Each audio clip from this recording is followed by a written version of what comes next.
Olá. Entre os muitos desafios que esperam o novo presidente da República, um dos maiores é resolver o problema da saúde pública.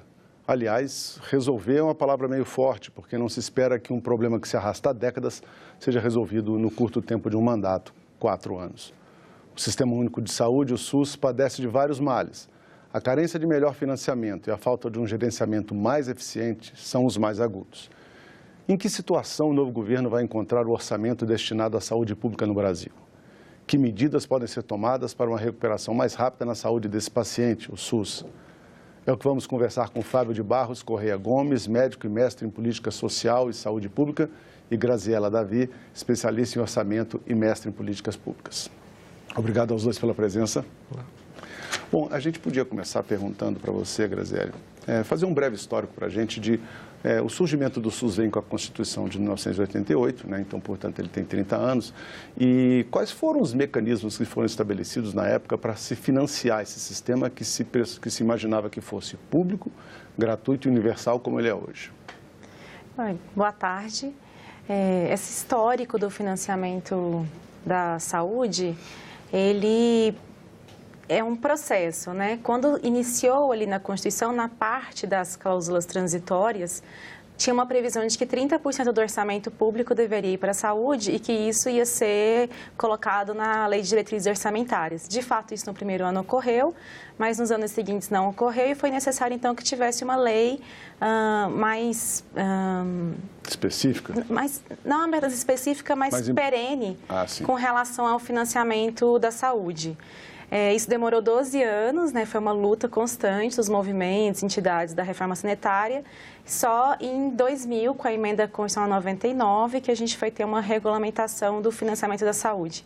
Ainda assim, era necessário que tivesse uma lei complementar que trouxesse as orientações específicas com relação a essa emenda. Essa emenda dizia o que, basicamente? Ela trazia uma primeira orientação sobre como seria o financiamento. A União, estados e municípios deveriam investir uma porcentagem dos seus orçamentos na saúde.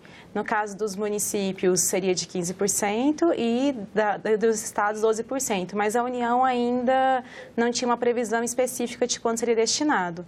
Só 12 anos depois é que a gente tem, então, a Lei Complementar 141, em 2012, que aí sim traz também qual seria o valor que a União iria colocar na saúde. Essa lei, ela na sequência, ela já é alterada, porque em 2015 a gente tem outra emenda constitucional, que é a emenda 86, e ela novamente altera o cálculo do valor mínimo que a União deveria aplicar, então, em saúde. E nesse novo valor aplicado tinha mais uma questão, porque como foi uma alteração escalonada, no primeiro ano de vigor da lei, que seria 2016, o valor a ser aplicado ficou inferior ao que tinha sido aplicado no ano anterior. Então, isso gerou uma grande mobilização social. E depois a gente tem, em 2016, a aprovação da emenda 95, que mais uma vez altera a regra de financiamento da saúde. Então, em 30 anos, a gente já passou aí por 4 leis que vão alterando como a União financia a saúde. E a gente também lembra que... durante esse período todo, a gente teve uma vigência bastante longa da CPMF, que teria sido supostamente criada para ajudar a financiar a saúde pública no Brasil, né? E ela acabou no começo dessa década, né? Ela não foi mais renovada. Isso trouxe um impacto muito grande ali para o financiamento da saúde, doutor Fábio? Bom, a CPMF, na verdade, ela foi extinta, mas depois o próprio Executivo Federal tomou medidas com aumento de outros tributos. Então, na prática, o valor que o nível federal possuía para investir na saúde, ele permaneceu no mesmo nível. Porque o que a Constituição obriga, né, os vários entes federal, estadual e municipal, é que eles apliquem um determinado valor mínimo na saúde, independente de qual fonte que seja. Então, sempre haverá uma obrigação para o ente federal, estadual e municipal investir na saúde. E esses índices mínimos têm sido atendidos nesses últimos anos? Porque se ouve muito falar que a saúde está precisando de mais recursos, mas isso é para melhorar e além desse valor mínimo que é estabelecido, ou já se repassa mais um pouco acima desse mínimo, desse patamar? Os valores mínimos têm sido obedecidos em muitos estados e muitos municípios, alguns ainda não obedecem. Faz parte das atribuições dos conselhos de saúde, inclusive, terem que validar os relatórios anuais de gestão dos respectivos entes, e um dos itens de avaliação é justamente se o valor mínimo foi de fato aplicado. Eles também têm que informar para o Ministério da Saúde o valor aplicado para fazer o monitoramento. Entretanto, a gente tem sempre que lembrar que o SUS ele sofre de um subfinanciamento. Apesar dessa previsão de valor mínimo a ser aplicado, esse valor mínimo ainda é muito baixo. E quando a gente faz essa afirmação de que o valor é baixo, é numa comparação internacional. As porcentagens que são aplicadas do PIB, de receitas correntes, são inferiores a de outros países, especialmente com relação a países onde existem sistemas universais de saúde, que é o caso brasileiro. Quando a gente avalia a porcentagem aplicada no geral, considerando o gasto público e privado, a gente até mesmo chega perto de níveis de outros países que também têm essa proposta. A questão é, eles estão colocando ali em torno de 8% do PIB em recurso público na saúde. A gente não, é a metade só público, o restante é todo privado. O senhor fez um relatório de avaliação dessa política pública, que é o plano plurianual, né, de 2012 a 2015, com foco bastante centrado na questão do SUS e no desempenho do SUS. Quais foram as suas principais conclusões em relação a isso? Bom, as principais conclusões foram que, primeiro, não há uma cultura administrativa de utilizar os dados do plano plurianual, né, que é um plano de médio prazo, vamos dizer assim, de usar os dados desse plano para monitorar o desempenho propriamente dito das diversas políticas e, dentre elas, a da saúde.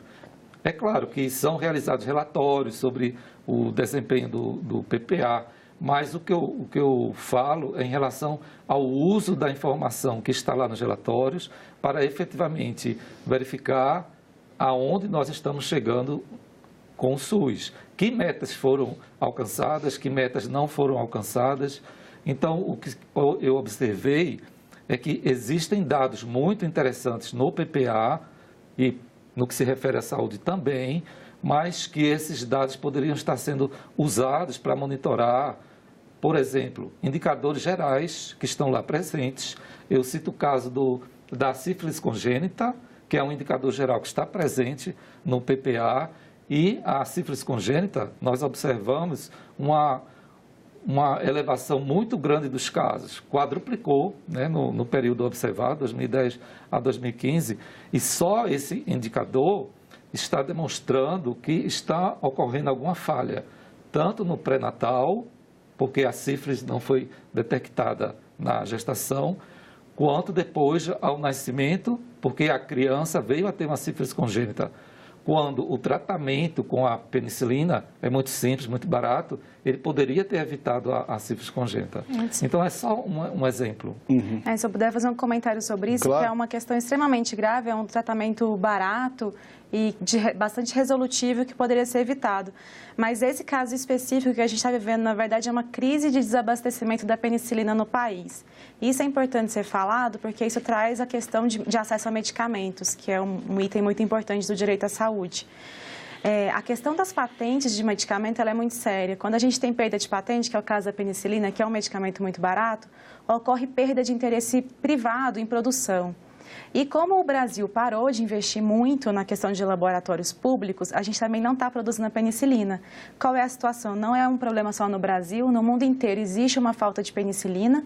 O Brasil está com essa falta, por isso não consegue fazer o tratamento de sífilis congênita. A gente precisa voltar a investir em laboratório público.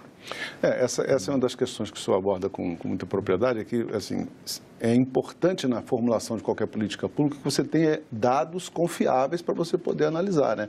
Então, se esses dados do SUS existem, mas eles são mal manuseados ou um pouco negligenciados, como o senhor diz, tanto pela própria sociedade, que não se empenha muito, né, na cobrança, na fiscalização do Sistema Único de Saúde, como pelos próprios gestores, isso é um prejuízo que vai lá na ponta para o paciente, não é verdade?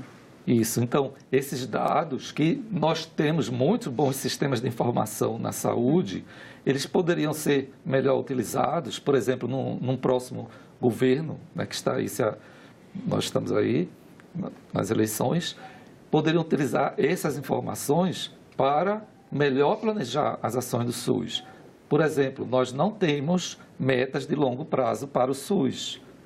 As metas do plano plurianual são de curto, curto e médio prazo, né? 4 anos. Mas, por exemplo, nós não temos metas para 10 anos, como a educação tem. A educação tem um plano decenal da educação e nós não temos um plano decenal da saúde. Há até uma proposta tramitando no Congresso nesse sentido. Mas nós estamos carecendo tanto de um planejamento de um nível macro, desse exemplo que eu falei, como um planejamento lá no nível micro, ao nível da região de saúde. Então, na minha opinião, o planejamento no nível regional está deficiente e representa um grande gargalo para o desenvolvimento do SUS, porque só os gestores do nível federal, estadual e municipal e das regiões, sentando juntos e definindo o que cada um vai ser responsável para atender dentro do SUS, é que nós vamos conseguir avançar. E, ao mesmo tempo, ligando essa pactuação com o adequado financiamento. Porque nenhum gestor, seja ele de qualquer nível, vai desejar se responsabilizar por alguma ação de saúde se ele não tiver um financiamento adequado para obter aquele... E existe a possibilidade de um gestor que não cumpre metas ser responsabilizado, né? Individualmente, num crime de responsabilidade, né? O que prevê a Constituição, né? Isso. Mas isso você raramente vê acontecer, né? Você vê muitos ministros, secretários de saúde nos estados e talvez até nos municípios descumprindo metas e não sendo responsabilizados. Isso. Por isso que existe também no Congresso projetos no sentido de obrigar ou exigir uma responsabilidade sanitária. Mas esse tipo de projeto provavelmente não vai adiante enquanto não houver uma solução para a questão do financiamento adequado. Só para a gente ter uma ideia do tamanho do problema que o SUS vai enfrentar nos próximos anos, além, claro, nós temos aqui, isso aqui foi uma pesquisa que consta inclusive lá nos desafios do SUS, né, para enfrentar. Eles fizeram um levantamento com a população das grandes cidades, que é mais ou menos 60%, 65% da população do Brasil. Mais da metade acima do peso, que se chama da epidemia da obesidade, né? Você tem 1/4 da população praticamente de hipertensos, 16,4 pessoas que relatam que abusam do álcool e 43% dos casos de câncer, que isso também foram informações do DataSUS, que o tratamento é iniciado fora do prazo, que é estabelecido de no máximo 60 dias, né? E isso, claro, vai trazer uma consequência grande para as pessoas. Sem falar no fato que a baixa média de leitos, 2,3 leitos para cada 1.000 habitantes, em padrão internacional está realmente muito baixo, e a gente sabe que nos últimos anos parece que foram 30 mil leitos fechados. A gente pode dizer que com o recurso que o SUS tem hoje, ele consegue enfrentar esse desafio, Graziele? É difícil. Acho que eu colocaria essa questão, não vou nem tentar respondê-la, mas colocaria de um outro desafio relacionado a isso. Qual é o custo para se lidar com isso? Faltam muitos estudos de custo. A gente precisa avançar muito no SUS. Qual é o custo de um hospital de médio prazo, um custo de um hospital no município de tal tamanho, numa região com tantos habitantes, de uma unidade básica de saúde? A gente precisa de estudos de custo para poder saber quanto exatamente a gente precisa. Isso não existe hoje em dia no governo. Posso? Claro, claro. Porque neste ano, 2018, eu assisti uma apresentação de um evento do Ministério da Saúde e a Fundação Oswaldo Cruz das contas da Conta Nacional de Saúde, que é um estudo muito interessante, que está adaptando o sistema de contas nacionais, né, uma metodologia da OCDE, para que o Brasil tenha informações nesse nível, que a Graziele está mencionando. A gente está num processo, né? Tem avançado bastante, mas ainda faltam muitas informações nesse sentido. Agora, a respeito desses desafios, também nós podemos lembrar dos avanços. Então, se na questão do álcool, o Brasil realmente está enfrentando um sério problema, na questão do tabagismo, o SUS tem obtido grandes avanços. Então, nós estamos observando uma redução na prevalência do tabagismo no Brasil, e isso é um dado muito importante. O que a gente observa é que realmente existem muitos pontos em que o sistema de saúde no Brasil tem dado grandes avanços, na questão, inclusive, do tratamento dos portadores de HIV, mas, ao mesmo tempo, a gente vê o surgimento e o ressurgimento de algumas doenças que antes a gente considerava como controladas, como sarampo, por exemplo, né? Então, isso é um indicativo de que falta melhor planejamento, além da questão do financiamento? Assim, com certeza, melhor financiamento, planejamento e melhor monitoramento. E eu cito aqui o exemplo do relatório quadrimestral de prestação de contas, do SUS, que deveria ser apresentado 3 vezes ao ano, de acordo com a Lei Complementar 141 de 2012, e até hoje, desde 2012, só foram realizadas 4 apresentações no Congresso Nacional. Então, essa é uma questão de monitoramento e de transparência, porque se dados como esses que você mostrou e outros que estão no relatório quadrimestral do SUS fossem debatidos no Congresso e no Conselho Nacional de Saúde a cada 4 meses, a sociedade iria estar a par dos problemas que estão acontecendo e as soluções seriam encaminhadas mais rapidamente.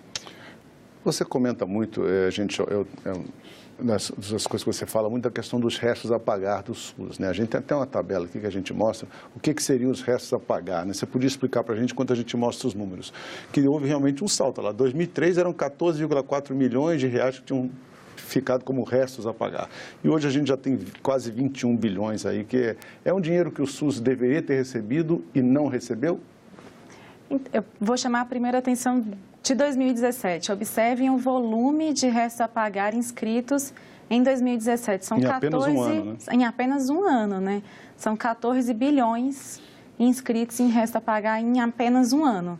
E por que será que isso aconteceu em 2017? O que teve de novo em 2017? O que teve de novo foi a lei do teto dos gastos, que é a emenda Constitucional 95. E ela tem uma correlação direta com esse volume de resto a pagar inscritos aí. O resto a pagar nada mais é do que a gente tem na execução orçamentária fases da despesa. Então, a gente tem um valor que é autorizado, inclusive consta essa análise, né, de valor autorizado e despesa no estudo do Fábio. O valor autorizado, basicamente, é o orçamento que o Congresso aprovou. Que o Congresso aprovou. Né?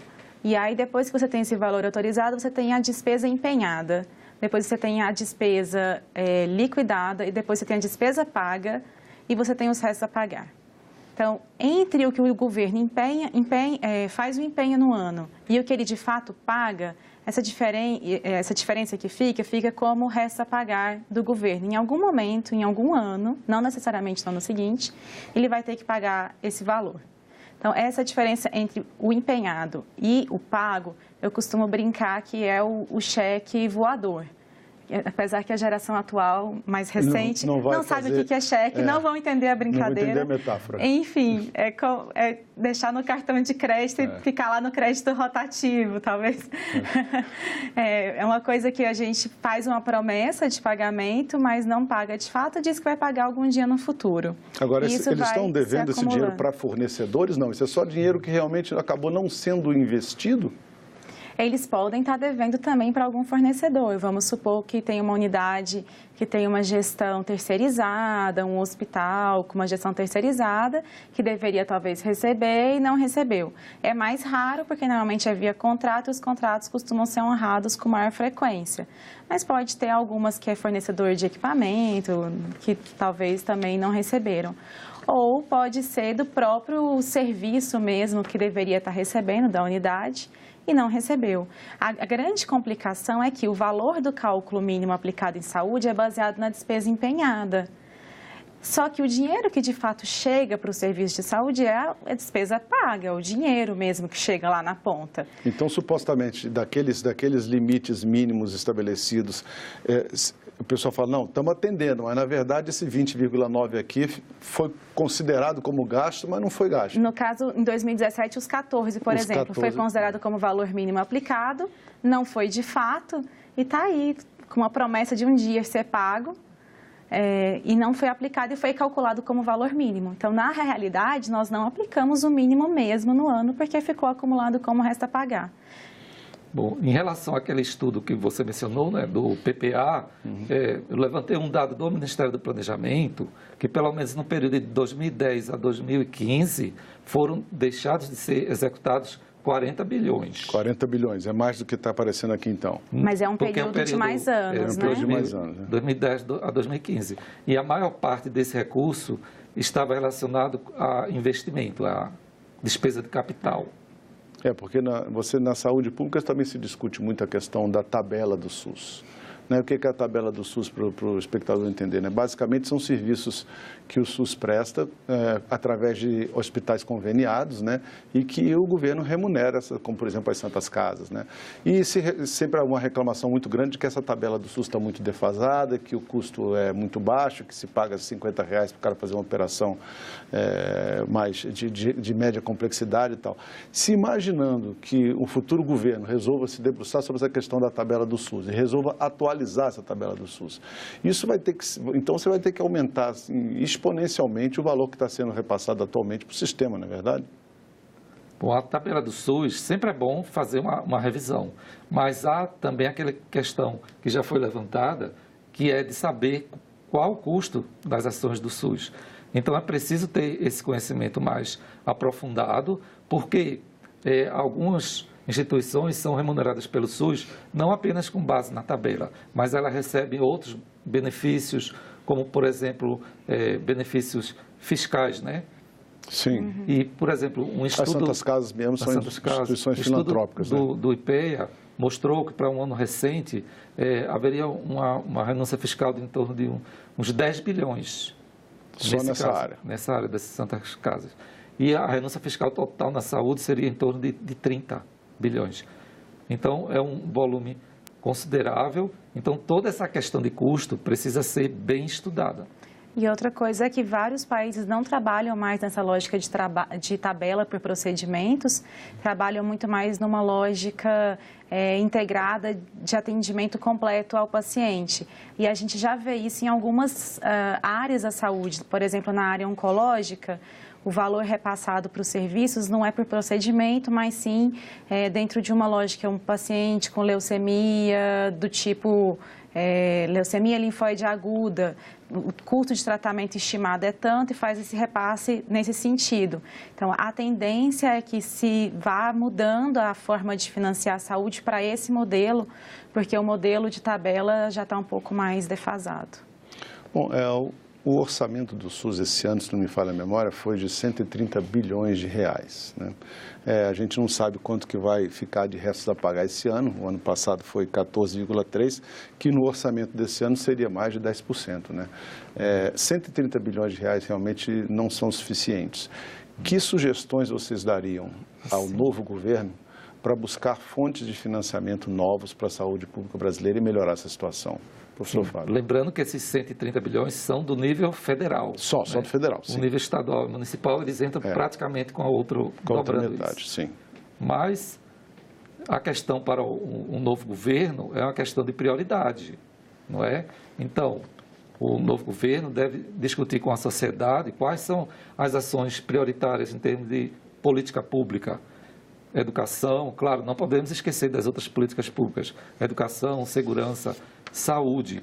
E, uma vez selecionando a prioridade, focar, planejar adequadamente, tendo como uma visão o próprio PPA, que nós vamos ter a elaboração do próximo PPA no ano que vem. Então, vai ser uma oportunidade do governo colocar as suas prioridades.